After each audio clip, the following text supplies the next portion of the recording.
शिव गौरी नंद गणेश को मैं प्रथम प्रणाम करूं।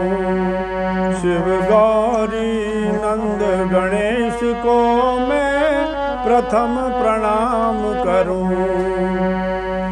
प्रथम प्रणाम करूं।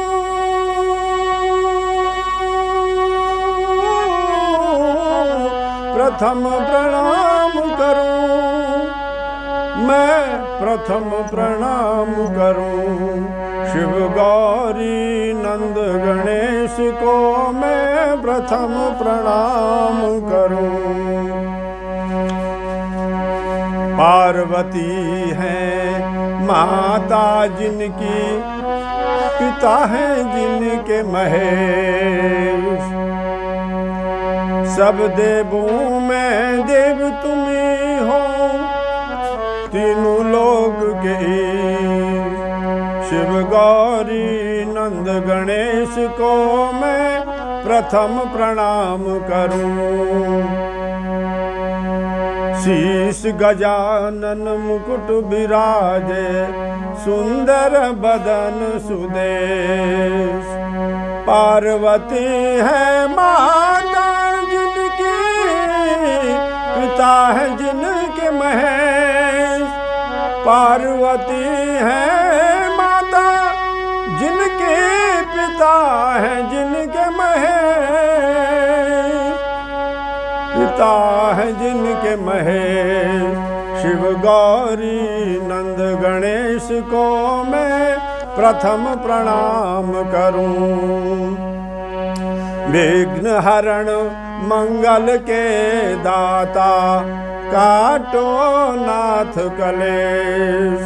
शिव गौरी नंद गणेश को मैं प्रथम प्रणाम करूं। दुर्गे स्मृता हरस भीति मशेष जंतो, स्वस्थे स्मृता मतिमती वशुभाम ददासी। दारिद्र दुख भयहारणिका त्वदन्या, सर्वोपकार करणाय सदार्थ चित्ता। सर्वमंगल मंगले शिवे सर्वार्थ साधिके, शरणे त्र्यंबके गौरी नारायणी नमस्तुते।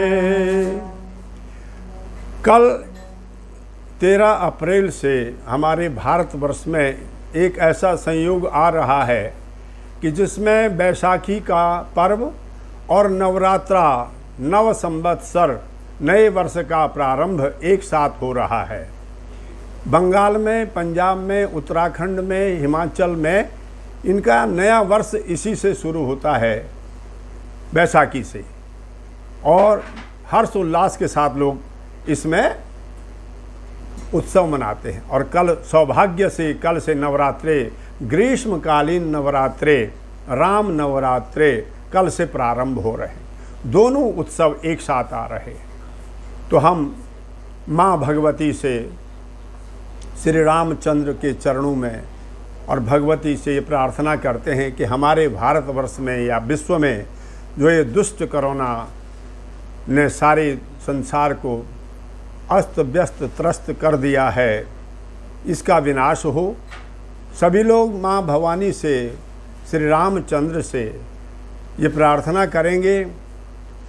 भगवान सूर्य से, भगवान सूर्य उच्च राशि में वो जा रहे हैं कि आप अपने ताप से इस कोरोना का नाश करें और पूरे विश्व में शांति हो, सद्भावना हो और अनेक प्रकार के हर्ष और उल्लास हों। पिछली बार मैंने यही कहा था कि बिना राम की भक्ति के किए हुए तीनों प्रकार के ताप कभी भी जो है शांत नहीं हो सकते हैं। क्योंकि तुलसीदास जी ने कहा है कि दैविक दैहिक भौतिक तापा, राम राज नहीं काहू ही व्यापा। और माँ भवानी, महाकाली, महालक्ष्मी, महासरस्वती, इनका स्तवन करने से ही इन तीनों तापों का नाश होगा। जैसे माता ने रक्त बीज का नाश किया, इसी प्रकार हम माता से प्रार्थना करते हैं, हे माता किसी न किसी रूप में आकर के इस कोरोना का अंत करें।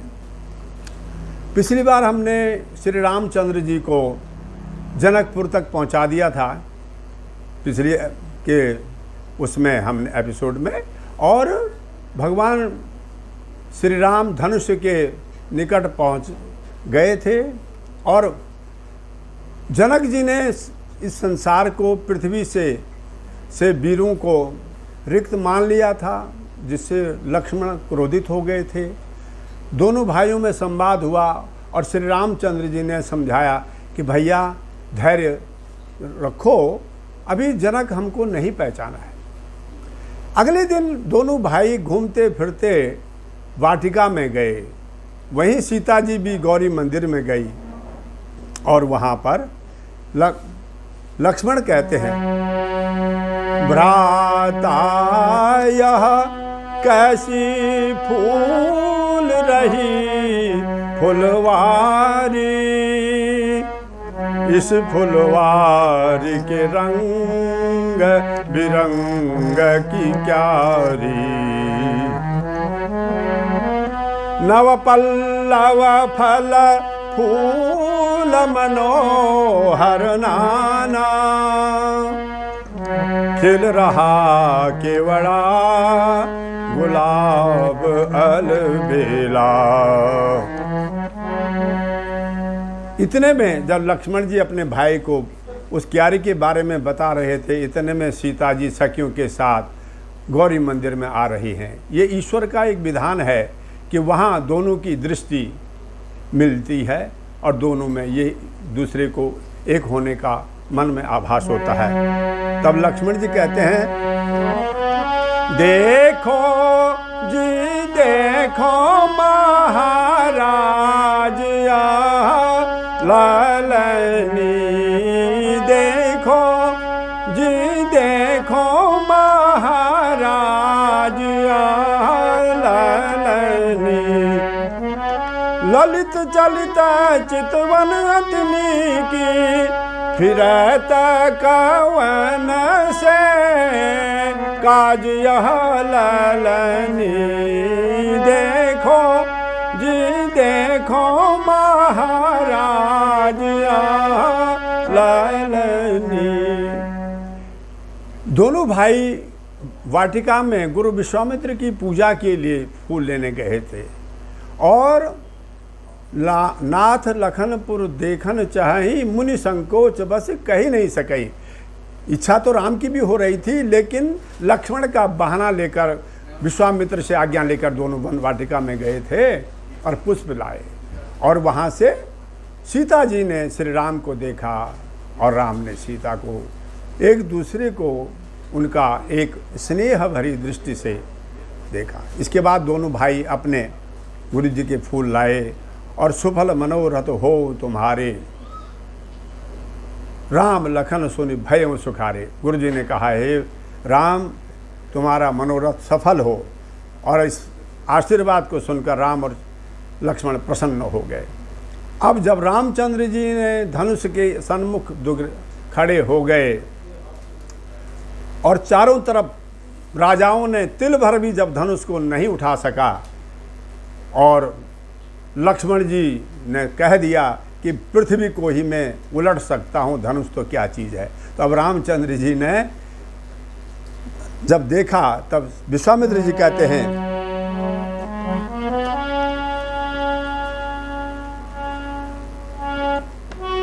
विश्वामित्र समय शुभ जानी, बोले स्नेह मधुर यह वाणी, उठहु राम भंजहु भवचापू, मेटहु तात जनक परितापू,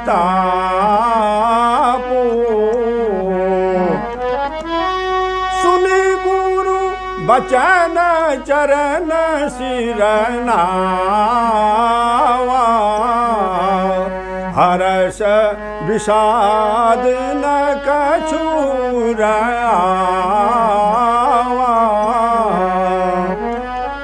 ठाड भय मुनि सहज सुभाए, लवनी जुबा मृगराज लजाए। उदित उदय गिरि मंच पर रघुबर बाल पतंग, मृग से संत सरोज सब हर चेलोचन भृंग। उस समय सारे ऋषि मुनि सब वहाँ पर सारे सभागार प्रसन्न हो गया। जैसे रामचंद्र जी उठे तो ऐसा लगा कि प्रातःकालीन सूर्योदय हो गया है। सारे राजा हंसने लगे मन में कि हमने नहीं कर सका, ये बच्चा क्या करेगा ये इसके सो। तो उनमें तो मन में है, वो तो हंसी समझ रहे थे। लेकिन यहाँ सीता जी की क्या दशा थी। सीता जी मन ही मन गौरी को प्रणाम कर रही हैं और कहती हैं, गिरालिनी मुख पंकज रोकी, प्रकटन लाजनि सावलोकी। लोचन जल रह लोचन को ना, जैसे परमा कृपन कर सोना। सकुची व्याकुलता बढ़ी जानी, धरि धीरज प्रतीति उर आनी। जेहि का जेहि पर सत्य स्नेहु, सोते ही मिलाई न कछु संदेहु। सीता जी को भरोसा है ये राम अवश्य धनुष भंजन करेंगे और मुझे इनके चरणों की दासी बनाएंगे। तो गुरु की आज्ञा मानकर भगवान श्री रामचंद्र धनुष की तरफ गए। ना मन में अति उत्साह है, ना कोई उतावलापन है, शांत स्वभाव से गए। गुरु को प्रणाम किया, धनुष को देखा, धनुष को प्रणाम किया और तोड़ू पुराना धनु आज शिव शंकर वाला। तोड़ू पुराना धनु आज शिव शंकर वाला। सिया स्वयंवर रचने वाला, वीरू से न उठने वाला, मान भंजन करने वाला। तोड़ू पुराना धनु आज शिव वाला। तोड़ू पुराना धनु आज शिव शंकर वाला। सब लागे बारी बारी, फिर लागे कहीं बारी, रावण से भूपकारी, तब लाचारी बलकारी। अब देखो कौतुक निराला वाला। तोड़ू पुराना धनु आज शिव शंकर वाला। अब भगवान श्री रामचंद्र जी ने धनुष को एक फूल की तरह उठाया और धनुष भंग कर दिया।